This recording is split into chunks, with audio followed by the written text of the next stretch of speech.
paz do Senhor seja com vocês, amém? Amém. Bom dia, meus irmãos. É um prazer estar aqui.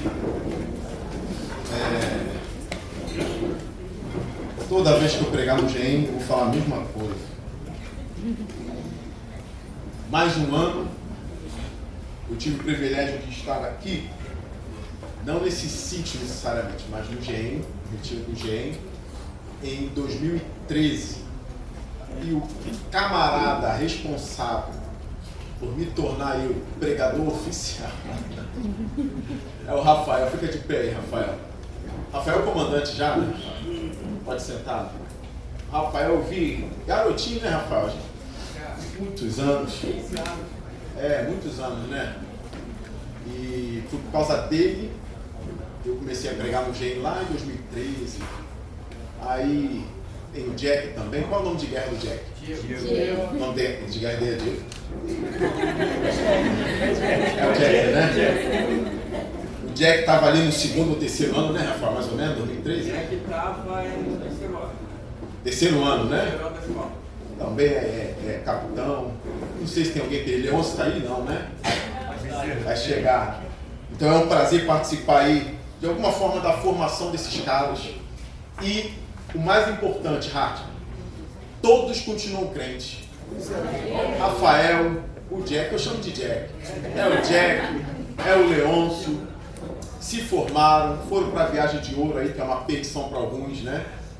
Continuam ainda nesse trabalho de viagem, alguns, e todos permanecem crentes.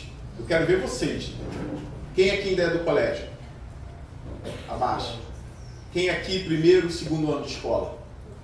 Abaixa. Terceiro e quarto ano? Pode abaixar. O maior desafio para vocês será permanecer crente. Aí eu quero ver, daqui a 10 anos ainda continuar o GEM. E vocês aqui ainda como tenentes, como capitães, sei lá, almirante, de repente, e o GEM ainda existir. Porque aqui é o lugar onde a palavra do Senhor tem sido pregada durante anos. Cabe a vocês levarem esse legado. Amém? Irmão, sem mais delongas, foi me dado o tema de como a gente deveria se relacionar com a cultura. Eu quero abranger um pouco mais de como deve ser a nossa relação com o mundo, de como deve ser, por exemplo, a sua relação com a Marinha, de como deve ser a sua relação com a sua profissão, com o seu trabalho, no seu casamento. Por quê? Apologética é um tema muito importante.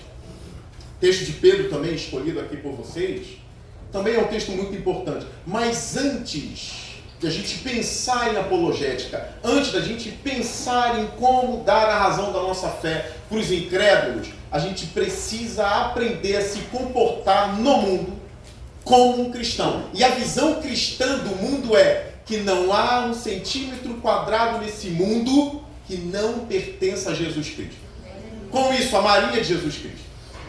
Com isso, a filosofia de Jesus Cristo. A psicologia de Jesus Cristo, tá? Se alguém aqui faz psicologia, a psicologia de Jesus Cristo. Eu sei que alguns demonizam a psicologia e pessoas do meu campo ainda demonizam a psicologia como se fosse um tipo de ciência maligna, né? Que nasceu no coração de homens malignos. Não é a forma como eu vejo. Está na hora da gente desmontar alguns tijolinhos da psicologia, aqueles que não prestam, e estabelecer os tijolinhos de Jesus também. O meu sermão de hoje pela manhã é incentivar a vocês a não tirar Cristo de nada. Não, pastor, Cristo não pode estar na psicologia. Ele deve estar na psicologia. Ele não tem que estar na Marinha porque a Marinha é meu trabalho. Não, ele tem que estar na Marinha. Uma vez eu fui pregar lá na EPICA. Eu acho que é EPICA é em Minas, não é? Fui pregar na EPICA e estava ali o brigadeiro responsável. Depois a gente foi almoçar. E aquele homem que se dizia católico, meio espírita, as duas coisas, ele conversou comigo. E depois do sermão, ele estava com lágrimas nos olhos. E o meu sermão foi sobre Cristo, seu rei de tudo. Inclusive da aeronáutica, de todas as forças. Aquele homem com os olhos molhados, ele disse assim: os jovens daqui estão se perdendo. Não tem como tu vir dar aula aqui. Não tem como. Tem que passar em concurso, eu não vou estudar para concurso. Ele, não, eu te encaixo. Não tem encaixe. Não tem como. Porque os jovens daqui estão sendo levados por várias ideologias e não tem mais esse pensamento de Jesus. Olha que o cara nem era um cristão raiz, porque ele era um cristão espírita, né? Uma coisa louca. Os jovens não estão mais se dobrando a Jesus. Com isso, fica nítido que Jesus Cristo precisa reinar na escola, no colégio, na Ipicá, na AMAN, onde for. A gente precisa ter uma visão abrangente do reino de Jesus Cristo. Por isso, eu escolhi o Salmo 127. Eu peço que vocês abram, eu peço que vocês se concentrem, não durmam, não deixem o diabo esconder a mensagem de vocês. Primeiro que militar não tem que dormir em nada. Militar não tem que dormir em nada. Militar, enquanto alguém estiver falando, precisa estar acordado. Dando uma instrução, aqui é a instrução da palavra. O pior é quando o civil aguenta e o militar não aguenta.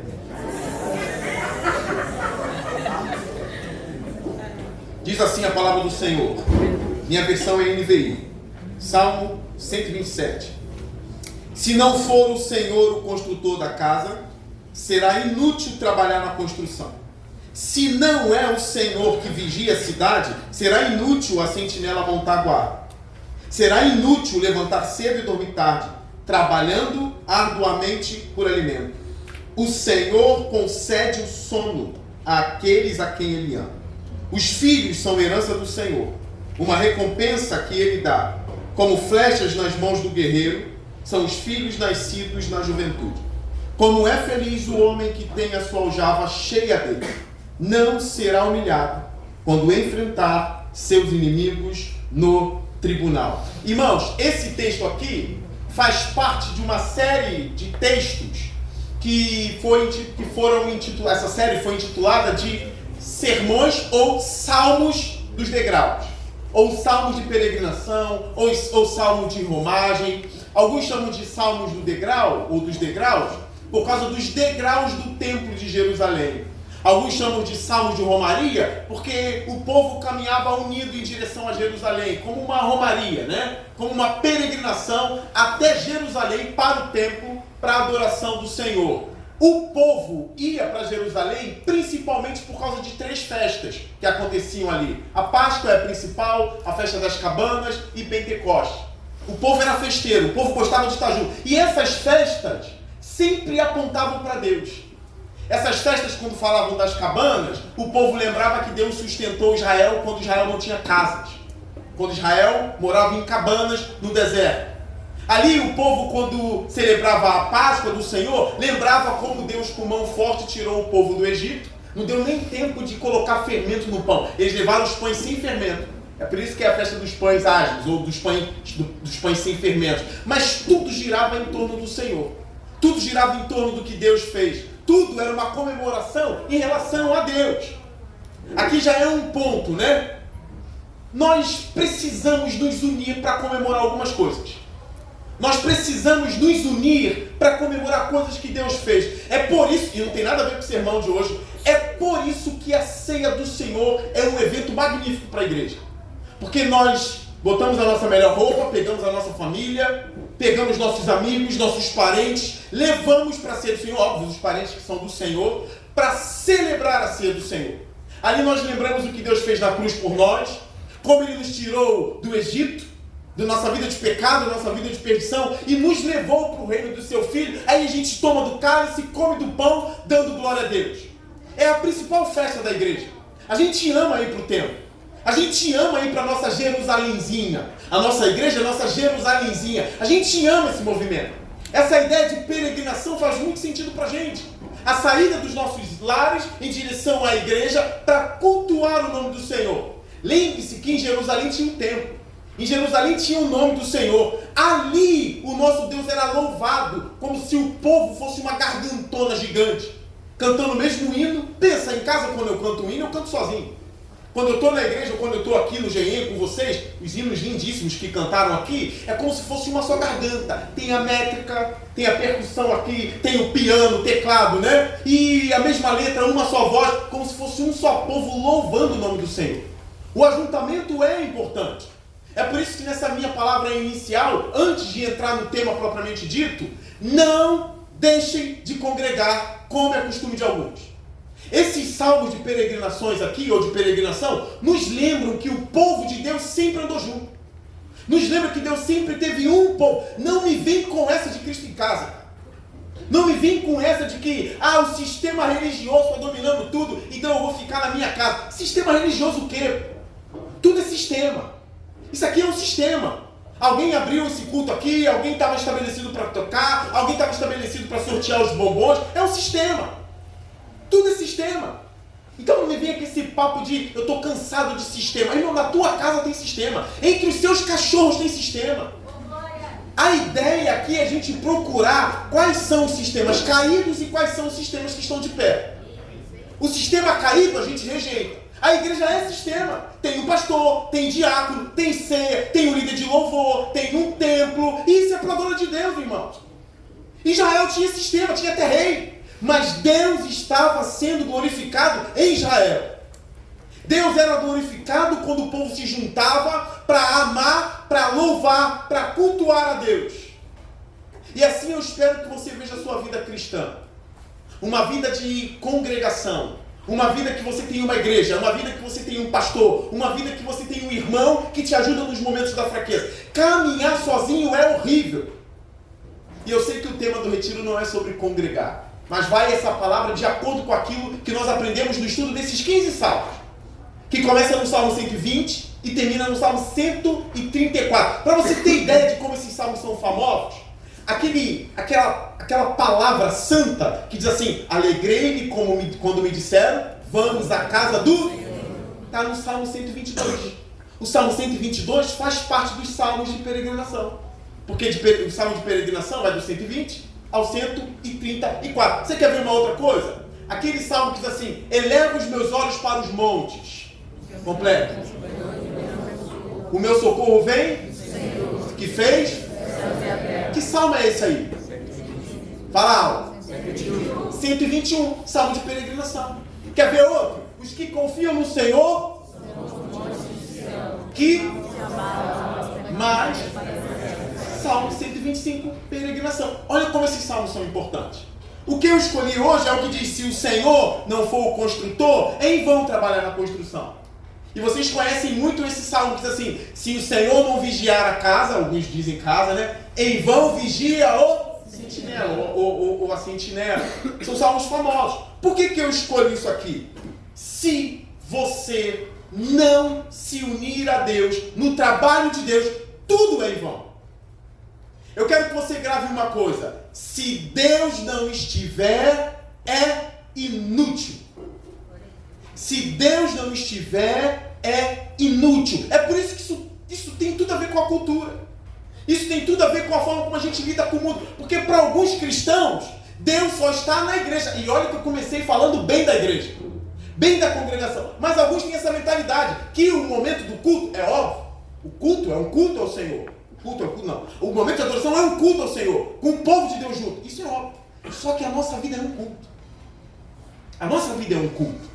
Se você acha que Deus só está ali no domingo à noite, na sua igreja, no domingo pela manhã, a sua visão de mundo está defeituosa. Ali é um momento especial, óbvio, porque o povo de Deus está junto. É um momento especial. Mas se você vai para a Marinha na segunda de manhã, você precisa fazer uma pergunta. O que Deus tem a ver com a minha segunda-feira de manhã na Marinha? Se você vai para a faculdade, minha irmã, está aqui o meu irmão, e não, é um civil como eu, se você vai para a sua faculdade, você precisa responder uma questão. Onde está Deus na sua faculdade? Não nas pichações da sua faculdade. Né? Onde está Deus? Qual é o sentido de você estar ali? Se o Senhor não for o seu sentido, é inútil se formar, é inútil ter um mestrado, é inútil ter um doutorado, é inútil porque você vai morrer. O teu diploma vai ficar. A espadinha da marinha, ninguém vai ligar para isso. Você vai morrer. Então, se Deus não estiver, é inútil. Esse salmo aqui é uma grande lição para a minha vida. Porque é possível um pastor preparar o sermão, ir para o púlpito, pregar e não ser para a glória de Deus. Ele fazer tudo isso para o nome dele ficar famoso, para ele ser o melhor orador, para ele ser o melhor pregador de todos os tempos. É possível, até mesmo na igreja, as coisas serem feitas para o homem e não para Deus. Nós estamos aqui nesse retiro para quê? Nós estamos aqui para adorar o nome do Senhor, para aprender mais do nome do Senhor. Como a gente vai sair daqui para encarar esse mundo?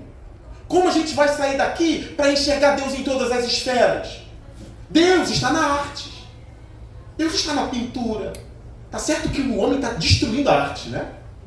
Virou uma coisa nojenta, asquerosa. Mas aquilo é de Deus. Não da forma como eles estão fazendo, mas era para ter sido feito para a glória de Deus. Deus está na música. Eu nem vou aprofundar essa questão da música, eu vou chocar alguns aqui, mas Deus está na música. Tudo pertence ao nosso Senhor. Nós vamos sair daqui e vamos lidar como com isso daí? O que a gente vai fazer? Como a nossa mente vai ser transformada pela palavra? Eu preciso encarar esse mundo de uma forma cristã.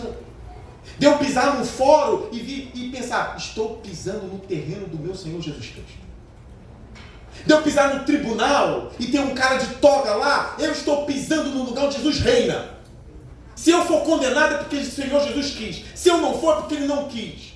No caso, você ser inocente, né? Se você for besteira, a vontade de Deus é que você seja condenado mesmo. Mas olha como a nossa visão é transformadora. Não há um centímetro quadrado no mundo que Cristo não diga, é meu, como diz Abraham Kuyper, um teólogo holandês.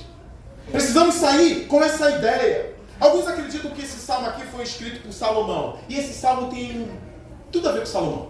Eu não sei se foi realmente escrito por ele. Parece que foi. Eu não tenho como cravar 100%, mas Salomão construiu o templo. O salmo fala de construção. Salomão transformou Israel numa potência financeira. Aqui o texto ele vai falar da cidade. Ele trouxe segurança, o texto vai falar de segurança também. Mas a maior pista que a gente tem de que foi Salomão é ali o verso de número 2 na parte C. O Senhor concede o sono àqueles a quem Ele ama. Os eruditos dizem que aqui está uma assinatura oculta de Salomão. Porque o nome de Salomão não é primariamente Salomão. Qual é o nome de Salomão? Vocês não sabiam que ele tinha outro nome, não? Gedidias. Gedidias significa amado de Deus. Então, quando esse texto aqui diz assim, o Senhor concede o sono àquele a quem Ele ama, é o Gedidias. Então, os estudiosos dizem assim, olha, tem construção, tem sentinela, tem segurança, tem uma questão muito parecida com o Eclesiastes nesse salmo, da inutilidade, daquilo que é vão. Tem uma pegada aqui do trabalho, que você acorda cedo e dorme tarde, se Deus não estiver ali também é inútil. Então tem uma pegada salomônica aqui. E é o Gedidias, o amado de Deus, então talvez tenha sido realmente Salomão. Mas esse salmo toca nas partes principais da nossa vida. Construção, cidade, segurança, pão, trabalho. Perdão, filho, pão e trabalho estão ligados. E filho, criação de filho, família.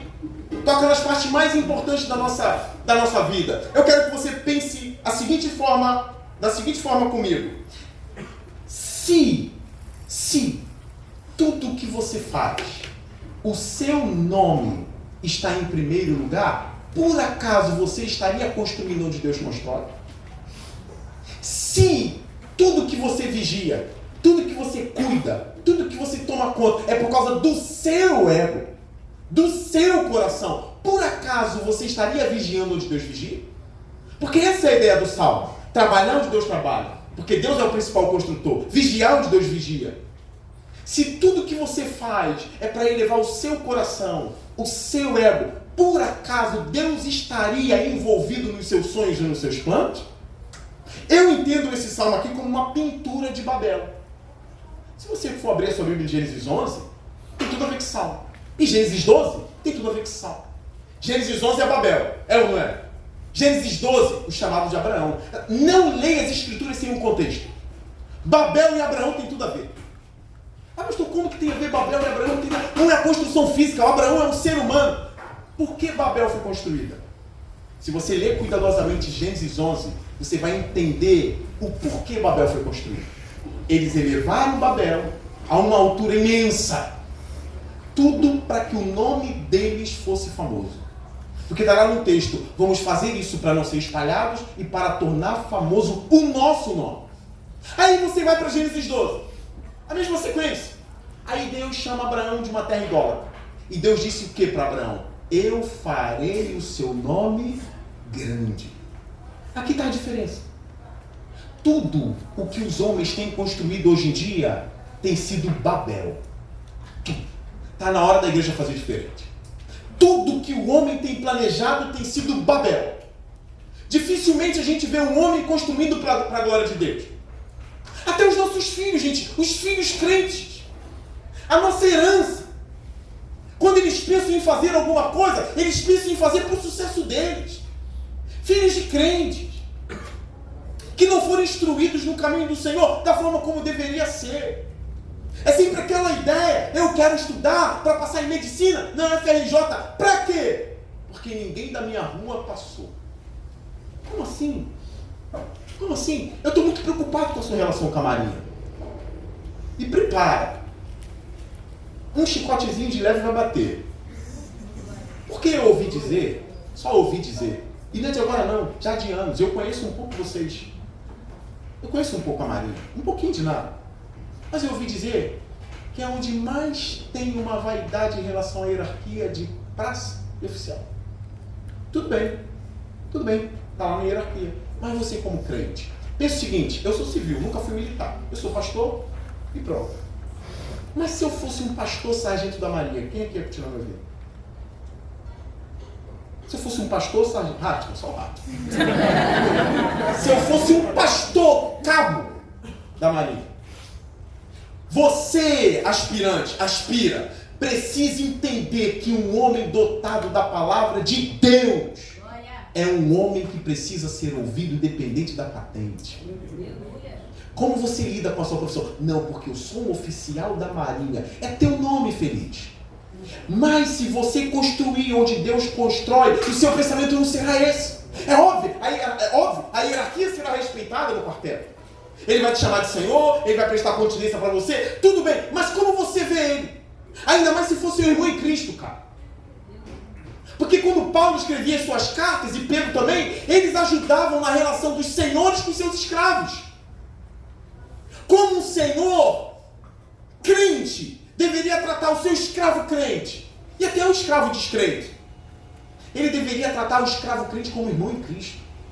E como o escravo crente deveria tratar o seu senhor? Com todo respeito e dignidade. Olha como a Bíblia toca nessas relações. Como que você agora vai fazer com que a Marinha na sua vida glorifique a Deus? Olhando com os olhos de Cristo. Você não vai sair quebrando a hierarquia, não é nada disso, ela vai permanecer. Mas tudo aquilo que for carrapicho mundano, joga fora. Você vem para um retiro. E tem pastor que eu sei que vem pregar aqui que é sargento também. Só que agora a tua visão é, ele é um homem de Deus. Ele está dotado da palavra do Senhor. Eu como capitão, ou eu como sei lá o que você é, eu vou me rebaixar para ouvir a palavra do Senhor da boca de um sargento. Porque a Marinha na minha vida é para a glória do meu Senhor. A Marinha na minha vida é para a glória de Deus. Mas eu entendo essas coisas. Eu entendo porque a nossa mãezinha colocou isso na nossa cabeça. Nossa, a minha filha passou para odontologia na UERJ. E ninguém aqui na família fez nível superior, tem nível superior. Só a minha filhinha. Está errado. Um crente não deveria pensar assim, não. Como que um crente deveria pensar? Eu farei odontologia na UERJ ou na UFRJ. Porém, eu glorificarei o nome do Senhor no meu curso. E depois de formada, todo dente que eu tratar será para a glória do meu Deus. É assim que o crente pensa. É tudo para a glória dele. E outra, não vai pensando que profissão que glorifica a Deus é pastor, não. Ah, porque só um cara que toca na igreja no louvor, ele glorifica a Deus. Só o pastor que prega glorifica a Deus. Eu não, o meu trabalho é secular. Então deixa eu fazer uma pergunta. Seu trabalho é do cão? Seu trabalho é do diabo?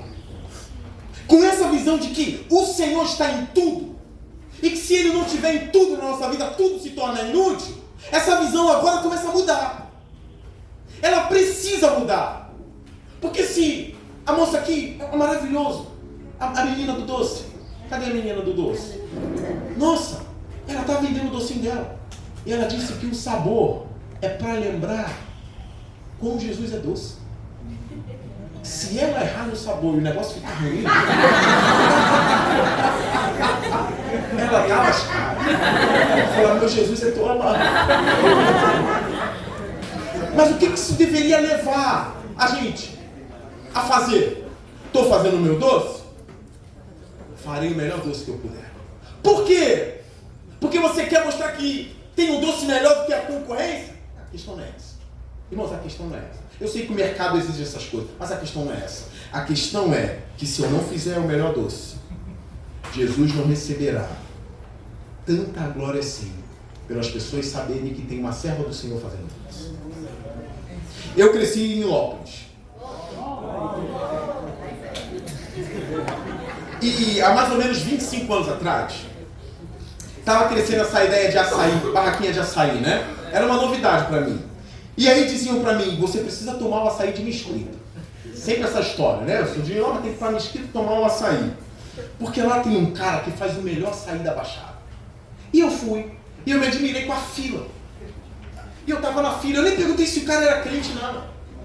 E eu esperei a fila. Quando eu vi o cara colocando a cobertura no açaí, ele colocava com leite moça.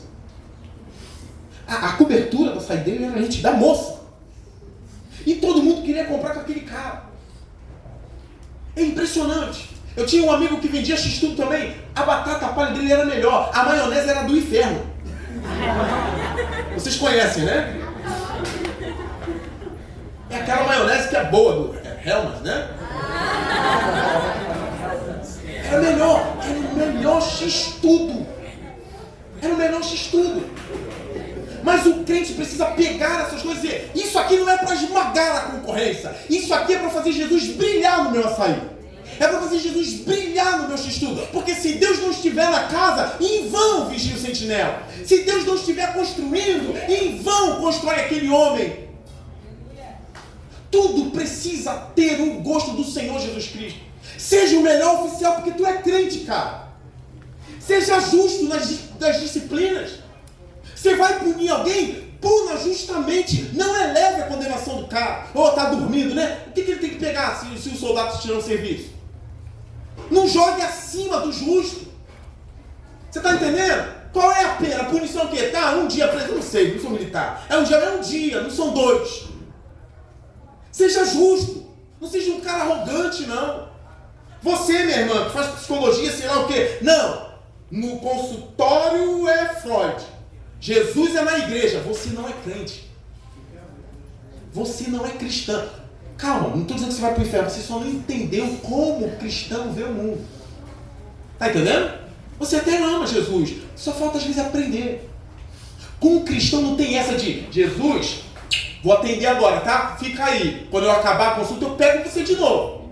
Aí a gente vai embora junto. Com o cristão não existe isso. Você entra no consultório crente, tá?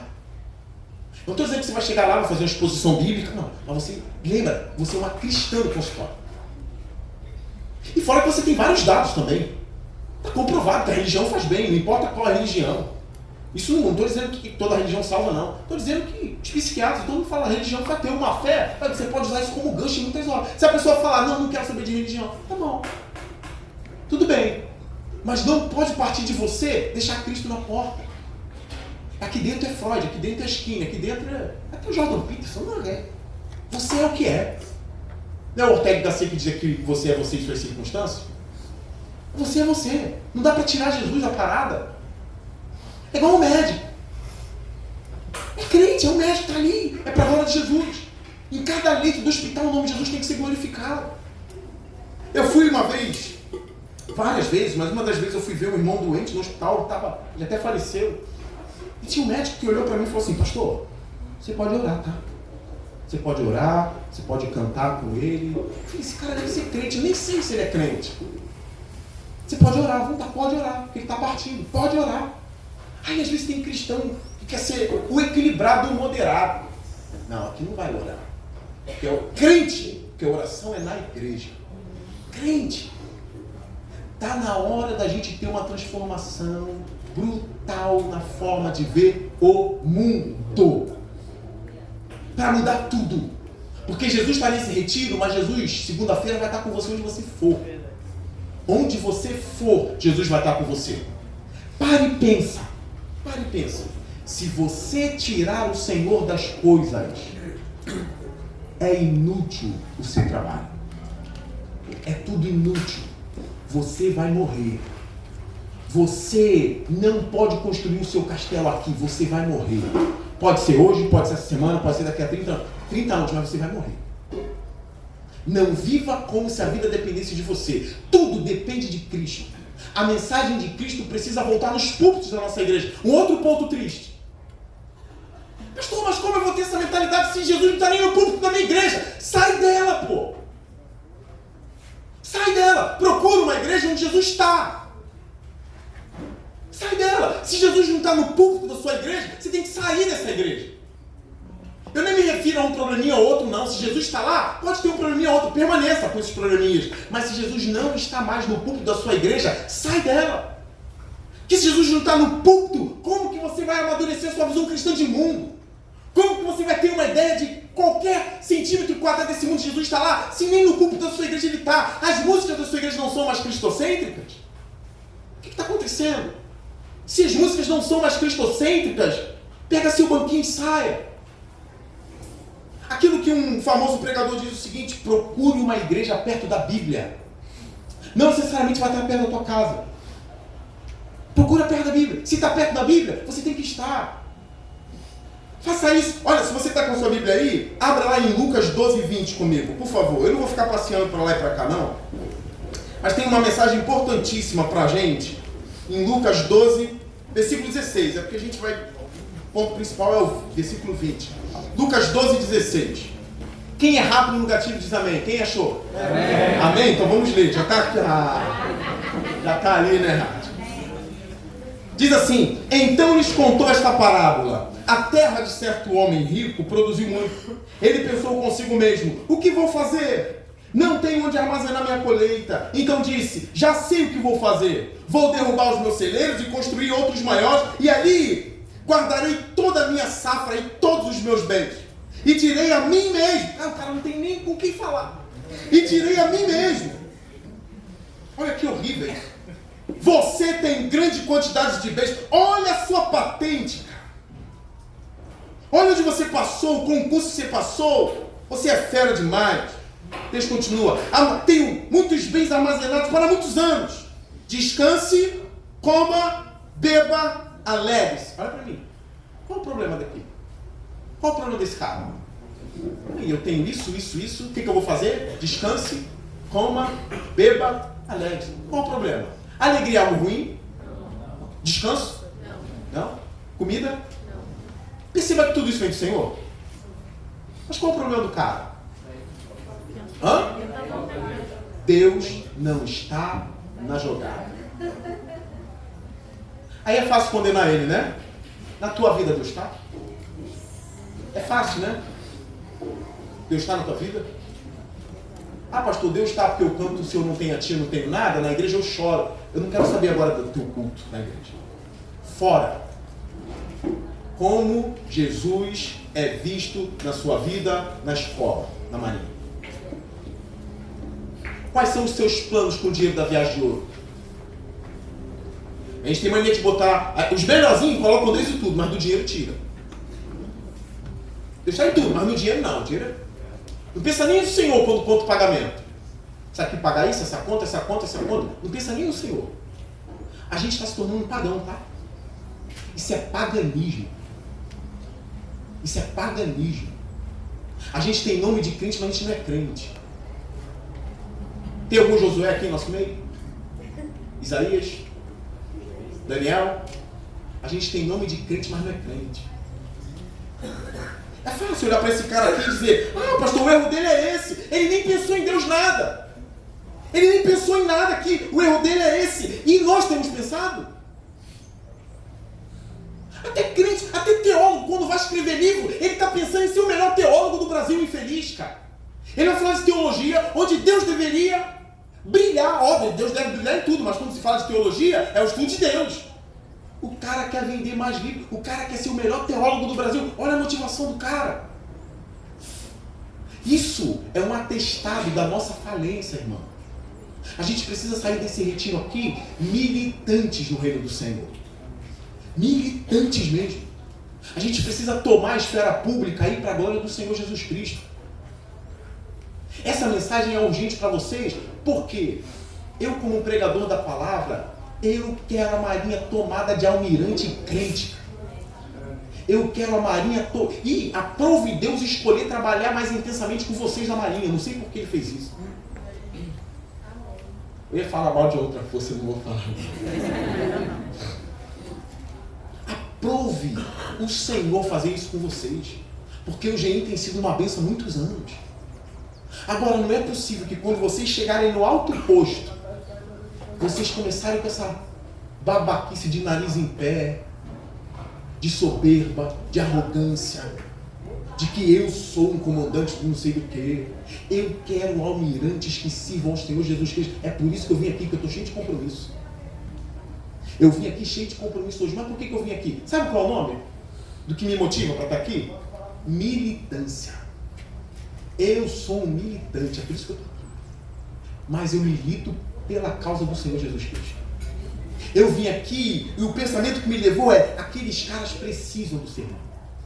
Aqueles caras precisam honrar Jesus em toda a área da vida dele. Eles precisam, isso é militante. Sejam militantes. Os estudos bíblicos da Marinha, intencionais, precisam ser intencionais. Vocês, meninas que estão aqui, devem estar na força também, eu não conheço todas vocês. É a mesma coisa, intencionalidade, militância, pô.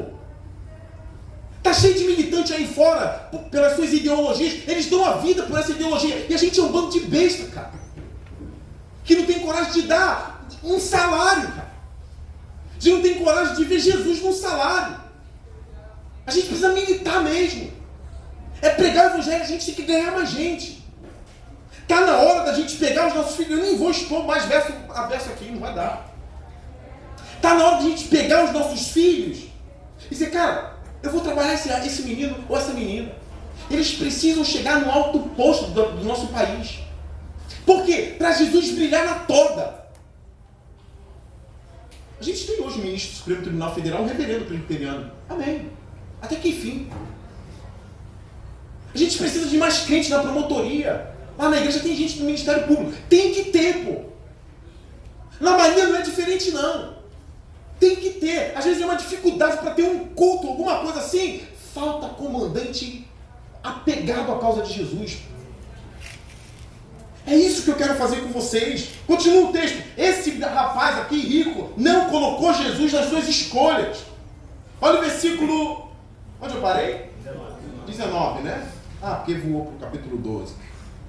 Olha o 20. Contudo, Deus lhe disse: insensato. Você está vendo como é inútil? Está vendo? Ah, comprei um Corolla. Carro de velho. Comprei um Honda Civic. Fora os outros carros, né? Sem o Senhor é inútil. Olha o que Deus diz: insensato.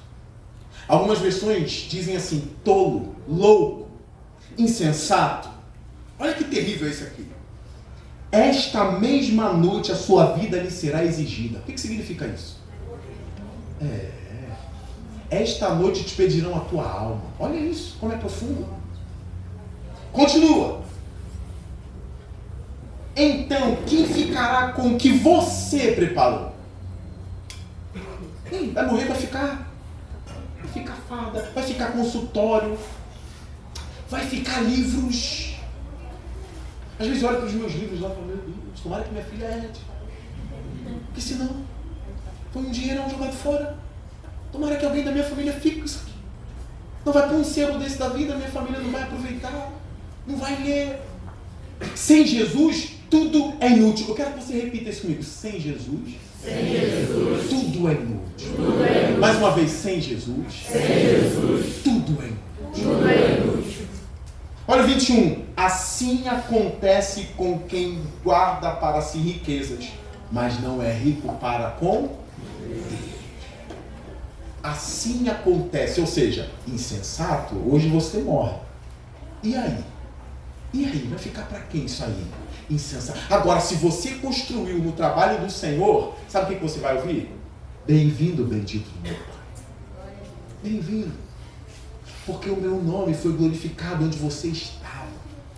Onde você pisou, o meu nome foi glorificado. Glorificado. Uma vez eu estava em casa e um rapaz bateu palma. Não tem câmera, Não é um filme, não tem aquela música assim, campeão, vencedor, não tem, é vida real. E um menino meio sujo, eu desci. Aí ele disse assim, você pode me ajudar? Não tem ninguém filmando. Ali, eu não posso ser uma outra pessoa. Eu olhei para ele, vamos ver se ele é viciado. Olha só, vamos ver se ele é isso, vamos ver se ele... Eu olhei, eu estou com fome. Eu olhei para ele e falei, eu posso te ajudar? Posso ajudar? Eu ajudei ele, falei de Jesus para ele, e eu disse assim, olha para mim. É um jovem, devia ter 22 anos, 23. Eu falei, olha para mim. As pessoas podem desprezar você, mas Jesus quer você. O olho daquele menino brilhou. Falei, toma a sua ajuda e não se esqueça de Jesus. Eu subi para casa, fiquei feliz, nem fui eu ajudado. Sabe por que eu fiquei feliz? Senhor, não me deixe ser um hipócrita que brilha no púlpito e se apaga fora dele. Jesus tem que estar na calçada. Jesus tem que estar no olho a olho com os mais pobres, com os mais oprimidos. Isso não é coisa de esquerda não, isso é coisa de Jesus, tá? Eu estava dando a EBD lá na igreja sobre aquele livro Ame a Sua Igreja. E a aula que eu dei foi a parte do acolher. E a gente estava falando sobre discriminação. Na igreja não pode ter discriminação com o negro, com o pobre. E Tiago, na sua casa, assim, se chega um rico e você pede para o pobre sair do lugar dele e coloca o rico no lugar de honra, tem problema contigo. Tem problema com você. Porque a discriminação denuncia a nossa hipocrisia também. A gente não separa pessoas por cor de pele. A gente não separa a pessoa pelo que ela tem, pelo que ela... Não, a gente não separa. O cristão olha tudo pelo todo. Não adianta saber defender a fé. Ô pastor, eu leio William Lane Craig assim, muito fácil, memorizei tudo. Não adianta, cara. E como você vê o mundo, como você vê o outro, como você vê a vida? Quais são os seus óculos? Como que você enxerga tudo isso, meu irmão? A gente olha para a galáxia, o tema está na galáxia, né? Essa viagem que teve aí há pouco tempo. A gente olha para a galáxia, a gente vê Jesus ali, é em tudo. Até na pessoa que você vai escolher para casar. Não, pastor, ele é ateu, mas ele é bonzinho. Toma vergonha. Jesus é o dono do teu casamento. Pô. Não estou dizendo que ele é um cara assassino, não é isso. Mas ele não cultua o nosso Deus. Mas o que tem um namoro? Jesus reina sobre o namoro. Jesus reina sobre o noivado. Cuidado com quem você vai escolher. Então a gente precisa de uma teologia de casamento, uma teologia do trabalho, uma teologia da cultura, porque tudo tem que ter uma teologia, porque Deus está em tudo. Como é a moça que se vai casar? Ela é crente? Mas tem que ser crente? É para Jesus, cara. Eu vejo mulheres hoje chorando lágrima de sangue, porque lá no passado casou com um marido ímpio. E aí deu errado, porque esse não se converteu igual aos outros das amigas. E ela chora lágrimas de sangue, porque o marido é um ímpio. Escolha bem, mude a visão. Agora a gente vai ainda para um tema mais delicado aqui. Repara que no Salmo aqui, ele diz, o Senhor concede o sono àqueles a quem Ele ama. Aqui, outros eruditos dizem que poderia muito bem ser traduzido como o Senhor concede sustento aos seus amados enquanto Ele dorme. As duas coisas é benção. Aí a gente precisa até de uma teologia do sono. Quem concede o sono é Deus. Não é o clonazepam não. O clonazepam também, para alguns. O sono é de... Eu ia pedir para levantar a mão, não vou pedir não. Não. Vocês já repararam que a nossa geração tem sido a mais ansiosa? E eu, como pastor, vejo os crentes estão tremendamente ansiosos. Eu não estou mandando ninguém abandonar a medicação, ninguém abandonar a terapia. Não, essa não é a minha pegada. Essa não é a minha pegada. Não sou maluco. Entendeu? Não vai tirar teu remedinho do nada, não é isso. Mas isso foi um defeito. A gente deixou a teologia trancada só por uma coisa. A gente não montou uma teologia do sono, uma teologia do sustento. Alguns exegetas analisando aqui dizem assim, esse sono que Deus concede pode muito bem estar ligado àquele sono que Jesus teve no barco em meio à tempestade. Olha aqui isso. Porque se o sono é um dom, é uma dádiva de Deus, ele pode fazer você dormir meio ao caos, tá? Pastor, mas está tudo desabando na minha vida. Como é que eu vou ver Deus nessas coisas? Deus pode conceder sono a você. Lembra de Jesus no barco? O couro comendo lá fora, a tempestade vindo. Pedro doido, achando que vai morrer, que ia morrer. Os outros doidos, quando eles olharam para a popa, quem estava dormindo? Jesus dormindo. Dormir em meio ao caos nem sempre é negligência. Às vezes é fruto de uma teologia sólida. Deus saber que o vento e o mar estão a serviço do meu Deus. Porque a minha teologia não me abandona em alto mar. Porque quando eu olho para o mar, eu olho para o vento e digo, eu aprendi. Não há um centímetro quadrado que Cristo não diga, é meu. O vento é meu, o mar é meu. Se tiver que afundar, vai afundar, né, Senhor? É. Então se eu dormir aqui, está tudo em paz? Tá. Significa o quê? Confiança. Jesus estava dormindo, Pedro e os outros acordaram. Jesus disse assim, não te importa que morramos? Jesus disse o quê? Homens de pequena fé. Gente, você é uma pessoa de fé. Imagine que você estivesse no barco com Jesus, o couro comendo, uma tempestade vindo para destruir tudo. Aí você olha para Jesus e ele está o quê? Não tem quando Deus parece dormir, a gente ora, não tem? O que você deveria fazer? Uma teologia sólida. Não uma teologia que esfria a fé. É uma teologia sólida que fortalece a fé. O que você deveria fazer? Jesus, chega para o lado. A gente está rindo, mas é sério isso aqui, não é sério? Pode rir, não sou essa não, pode rir. Mas não é sério também?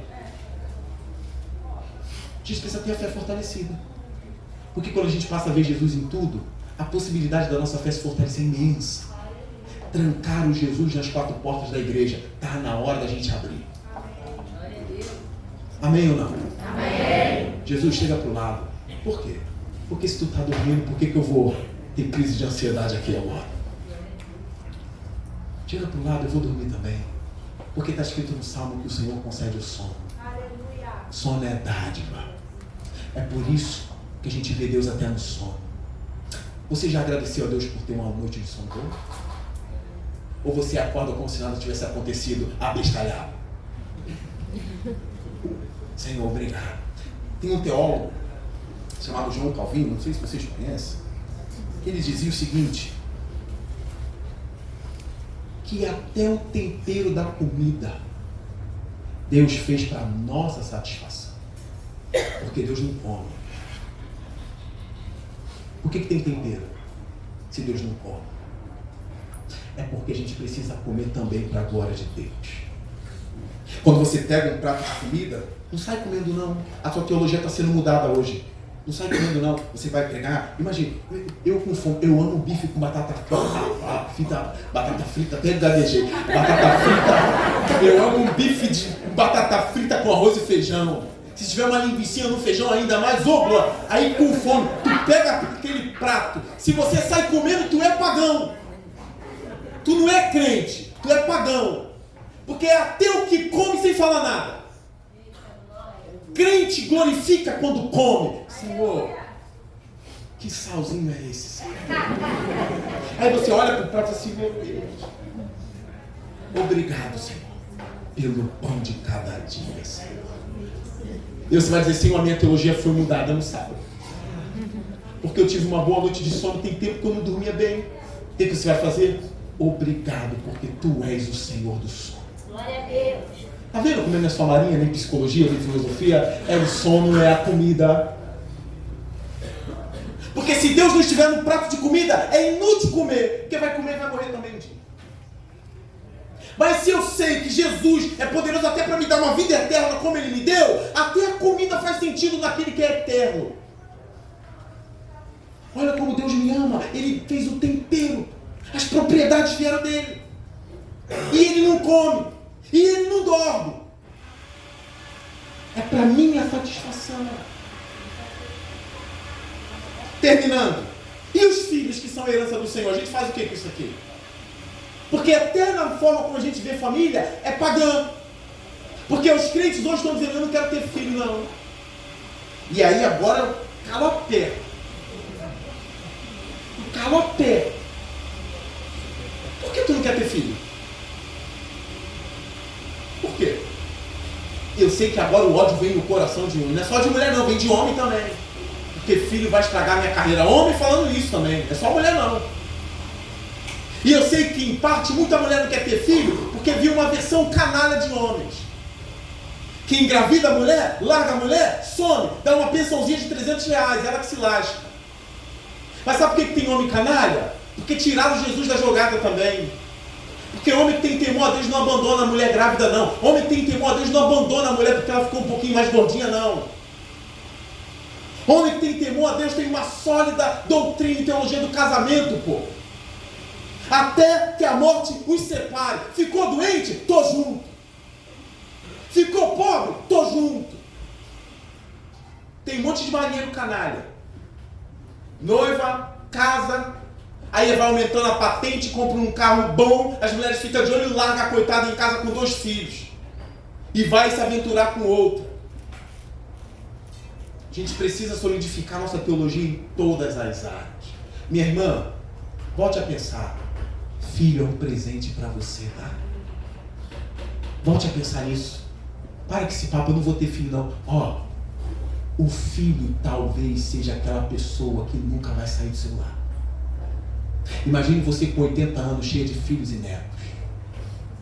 Imagine quão bem-aventurada você será, minha irmã. E você, rapaz, que está aqui, você não é pagão não. Serve para você. Você vai ter uma amiga, um amigo para sempre. Porque o Salmo, olha o seu Salmo aí. Olha o verso 3 do Salmo 127. Os filhos são o quê? Maldição? Se você criar mal, é maldição. Se for para ter filho, você vai ficar largando ele, pode virar uma maldição. Pode ser uma maldição na sua casa. Pode se enfiar um monte de buraco aí e acabar com a família, o filho. Mas o Salmo aqui, ele tem visto a um povo que peregrina para ir para o templo junto, em família. Um rapaz que lê a palavra do Senhor nos batentes da casa, onde a palavra do Senhor está em todo lugar da casa. É para ter filho e criá-lo, o filho, no Senhor. Então aqui o Salmo diz, o filho é a herança do Senhor, uma recompensa que ele dá.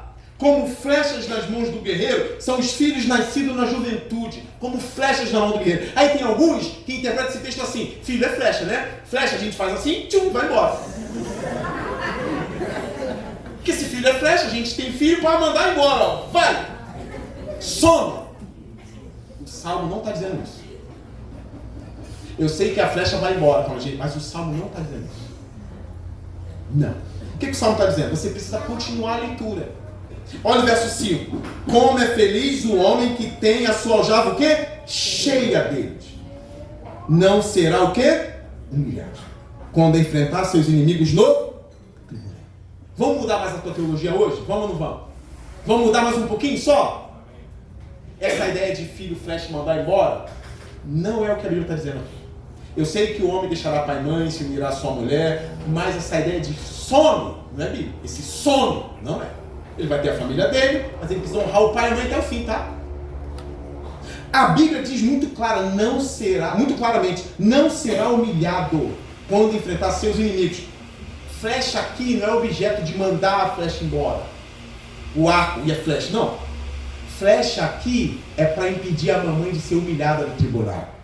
Porque flecha aqui é arma de guerra. Está dizendo que a mulher e o homem que tem filhos, a aljava está cheia, ele tem armas de guerra em casa. E ninguém vai humilhar a mamãe. Olha como a teologia é sólida. O tribunal naquela época estava nas portas da cidade. E um homem que estava sendo julgado, se ele chegasse com 15 filhos, frondosos, quem vai humilhar esse cara? Papai ninguém humilha, hein? Olha quanto eles têm. Mamãe ninguém humilha, hein? Se eu fosse traduzir para a nossa linguagem hoje, eu ia chocar alguns, né? Porque o Salmo, se fosse escrito hoje, teria escrito da seguinte maneira. Filhos são desses, como fuzis nas mãos de um soldado. Como pistolas nas mãos de um policial. Assim são os filhos. Percebeu que mudou? Nesse negócio de mandar a bala embora? É que a arma está aqui. E essa arma quem é? São os meus filhos. São os meus filhos. Você vai criar o seu filho, mamãe? Você é muito nova, eu sei, mas um dia você vai ter, eu creio que você vai ter. Você vai olhar para ele e falar assim, filhinho, olha para a mamãe. Se alguém tentar humilhar sua mamãe, o que você faz? Ah, mamãe, eu oro. Calma. Tu vai orar. Não quer saber o que você vai fazer. de agir. Mamãe, eu vou pegar ele. Pastor, mas Jesus falou que não pode bater. Onde? Ele falou isso onde? Hã? Onde ele falou isso aí? Eu quero saber. Para dar outra face. Vai ler o contexto. É outra coisa ali. Da túnica. A gente está falando de um processo judicial também. Um mais poderoso que você chegou no tribunal para tomar sua capa, eu sei, ele vai me ganhar judicialmente. Mas o meu Senhor é o dono das capas. Toma a capa e toma a túnica. Amanhã Deus me dá de novo. Essa é a ideia. Jesus não está ensinando você a criar o filho igual o bobo para sofrer bullying na escola, ser abusado sexualmente por um menino 2 anos mais velho na escola, porque ele é crente. Jesus nunca ensinou isso. Você vai aprender, você vai para o judô, você vai para o jiu-jitsu, desde novo, você vai aprender. E outra, se vier o abusador, aprenda, mulheres, com o abusador não dá outra face. Amém? Amém. Para de deturpar o que Jesus ensinou. Com o abusador não dá outra face. Com o abusador dá a arma. Fala a Deus. Filho, sabe o que o vizinho fez com a mamãe? Sabe o que ele está fazendo com a mamãe? E a polícia não vem. Vai deixar? Jesus está ali. O pai de família, que o bandido pulou em casa, que fica se tremendo todo embaixo da cama, não está glorificando a Deus. Só que a teologia está sendo mudada aqui hoje. Porque Jesus não vai destruir esse salmo. Filho continua sendo arma no século XXI. Filho continua sendo arma. Um outro ponto. Eu não sei se a nossa geração vai aposentar. Os militares vão. Os psicólogos acho que não vão. Nem os filósofos, nem os teólogos, nem os pastores. Você vai chegar com o seu filhinho assim, mamãe. Filhinho, imagine que ele tem 8 aninhos. Eu já estou terminando, eu juro. Ele tem 8 aninhos.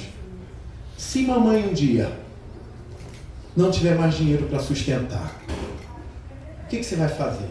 Eu falo, mamãe, eu vou orar. Calma, filho. Você vai orar. Mas eu quero saber o que você vai fazer com as mãos. Eu vou sustentar a mamãe. Sabe por quê? Porque filho continua sendo herança quando cresce. Filho continua sendo arma para impedir a mãe e o pai de serem humilhados também na velhice. Essas armas estão aqui no Salmo. O final do Salmo nos conta o motivo. Não será humilhado. Está vendo como Deus tem tudo a ver também com a nossa visão de família? Para isso você precisa ensinar o menino desde sempre. Se papai adoecer, você volta e cuida da gente. Volta. Mas se a esposa do meu filho não deixar? É por isso que precisa rever com quem a gente casa. Ambos precisam conhecer isso aqui. Ambos. Lá na igreja tem um membro que ele colocou a mamãe no asilo. E a gente estava no gabinete conversando. Ele disse assim, minha consciência não está boa hoje. Eu falei, o que o senhor acha? Eu expliquei para ele o que eu penso. Bateu com o que estava no coração dele. Sabe o que ele disse para mim? Amanhã eu vou buscar a mamãe. Que isso, pastor? Deixa ela no asilo, vai acabar com o casamento. Isso não é bíblico, é paganismo. Honrar pai e mãe é ficar benção mãe, benção pai. Hoje, como você é novo, tu não liga para o seu pai. Amanhã você vai estar velho e seu filho vai ligar para você. Ele buscou a mamãe no asilo. E as pessoas dizem, para ficar com a aposentadoria da mamãe. Não, ele pegou a aposentadoria da mamãe e pagou uma cuidadora. Está na casa dele. Até a mãe morrer, que ele disse. E a esposa dele fez o quê? Eu vou ficar com a minha sogra, porque os dois são crentes. Essa ideia de que casal tem que ter tempo para ver Netflix o tempo todo, isso não é realidade. Isso é maluquice. A gente precisa trabalhar, fazer alguma coisa, ajudar os outros, entendeu? A cama é sagrada, não vai botar a mãe na cama, bota no quarto. Porque tem uma teologia do sexo também, que eu não vou falar hoje aqui. Mas também tem, é de Deus. A gente precisa mudar essas coisas. Então, meus irmãos, eu estou encerrando aqui. Eu tenho algumas aplicações bem curtinhas, eu trouxe um papel para ler as aplicações, mas não vou fazer não. Primeiro ponto, o Salmo deixa muito claro, se Deus não estiver, é inútil.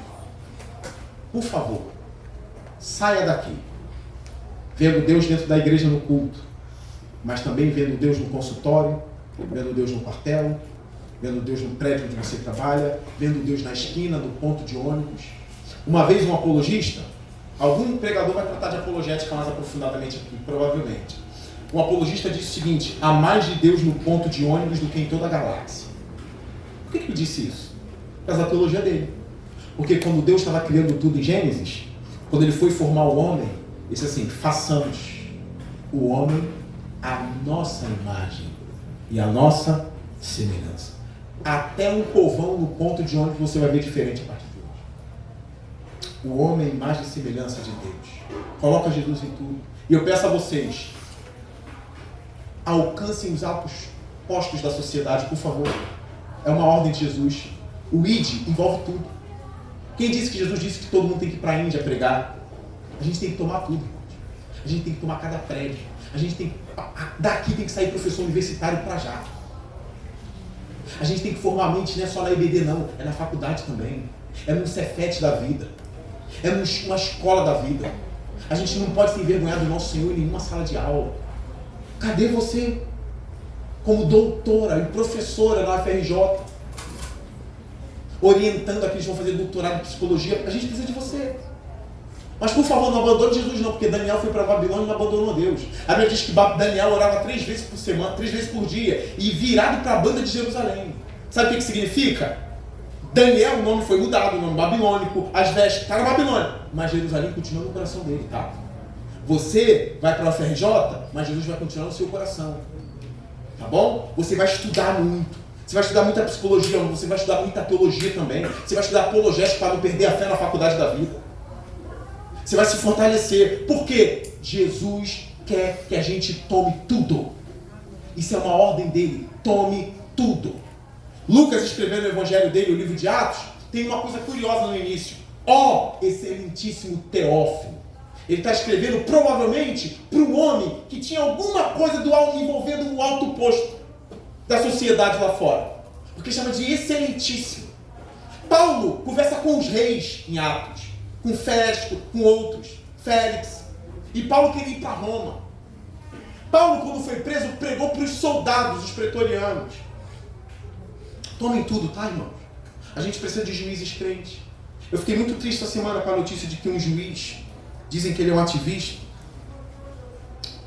deu uma multa incrível para 2 pais cristãos que são católicos, mas querem educar os filhos em casa com homeschooling. Eu prefiro a escola, mas esses querem educar em casa. A multa é absurda. Eles tiveram que tirar os filhos deles que falam até latim para botar numa escola normal. Por quê? Porque um juiz que vive e respira pela ideologia dele fez isso. E os cristãos falam assim: não é bem assim, a gente vai tomar tudo. Tá entendendo? Tá na hora de ter um juiz crente para falar: aqui tá os filhos em casa, vai continuar em casa. Porque não tem nada na lei que a gente tem que obrigar eles a sair disso. É você. Porque a gente vai acabar com não sei o que das igrejas. Não vai acabar. Que isso, pastor? Mas se eu tô lá no posto, eu tenho que ser neutro. Não, você não tem que ser neutro. Você tem que ser cristão no seu povo. Que maluquice. É como se o cristianismo fosse uma bosta. Eu tenho que perdoar a palavra. Que não pode ser exercido nos tribunais. É a melhor mensagem do mundo. E só existe moralidade por causa do cristianismo, tá? Só existe moralidade por causa do cristianismo. São morais, conceitos morais judaicos cristãos. Seja o melhor almirante que você pode ser. A segunda e última aplicação. Quando você vê que a ansiedade está tomando sua vida, a tristeza, a depressão, seja o que for, que é a doença do século, você precisa ver Jesus nisso. Tá bom? Lembre-se que o Senhor concede o sustento até enquanto você dorme. Ou o Senhor concede o sono a você. Deus pode acalmar a tempestade da sua vida. Tá? Mas estou muito ansioso. Se não fosse meu psiquiatra, eu ia afundar. Se não fosse Jesus, você ia afundar. O seu psiquiatra está lá, porque toda a ciência vem de Deus. Para com esse negócio de idolatrar psiquiatra. Tem que honrar, mas não idolatrar. É Jesus. É Jesus. Eu termino agora com eu tenho um problema no estômago. Tenho uma gastrite crônica. E eu nunca tinha ido fazer endoscopia na vida. Não é nem grande coisa, né? Mas pra mim, fui lá fazer endoscopia. Aí tinha uma velhinha de 75 anos e nós dois na sala esperando. E ela disse assim: eu não vou poder ser sedada junto. Por quê? Porque senão eu posso morrer, porque tem uns exames meus, eu sou velho, eu não entendo nada. Eu falei, meu Deus, o negócio é sério. E eu olhei para falei, eu comecei a tremer. Eu falei, ela tem 75. Entendeu? Tô lá, 35 anos mais novo que ela, mas vai que eu morro também. Comecei a ficar aflito. Falei, meu Deus, eu nunca nem desmaiei na vida. Eu só apago para dormir. Eu nunca nem desmaiei na minha vida. Aí ela falou, não posso não, senão eu posso ir e não voltar. Aí eu cheguei, chegou a minha vez, estou lá. Tava o médico, tava as enfermeiras. Ela, você vai dormir rapidinho? Eu falei, não. Você sabe o que me acalmou? Eu olhei pro chão, eu respirei, eu falei, Jesus está aqui. Uma coisa assim, vocês vão rir, né? Se eu for e não voltar, vai ficar tudo bem. E se eu morrer aqui, eu vou me lançar do outro lado de mãos vazias. E eu sei que Cristo vai segurar. A mulher botou o negócio no... Eu sentado mesmo olhei, e aí, vai quando? Ela já foi, já voltou, meu filho, já acabou. Eu falei, glória a Jesus, não foi hoje também, né? Vamos enxergar Jesus em tudo, amém? Em tudo, meus irmãos. Eu quero orar por vocês. Pai Santo, dê força ao teu rebanho para glorificar o Senhor em todas as áreas. Dê força a essas meninas que estão aqui, para ver todas as áreas da vida não como uma pagã, mas como uma cristã, Senhor. Muda a mentalidade de alguns aqui, Senhor. Eu sei que alguns aqui têm sido pagãos, Senhor. Mas a partir de hoje, eles serão cristãos dentro da igreja e fora da igreja. Esses rapazes aqui, dê uma visão, Senhor, mais clara do senhorio de Jesus. Eles também possam enxergar Jesus em tudo. E que eles saiam daqui, Senhor, com uma coisa estabelecida. Se o Senhor não tiver, é inútil. Eu oro no nome de Jesus. Amém. Aplauda o Senhor Jesus. Deus abençoe vocês e vocês.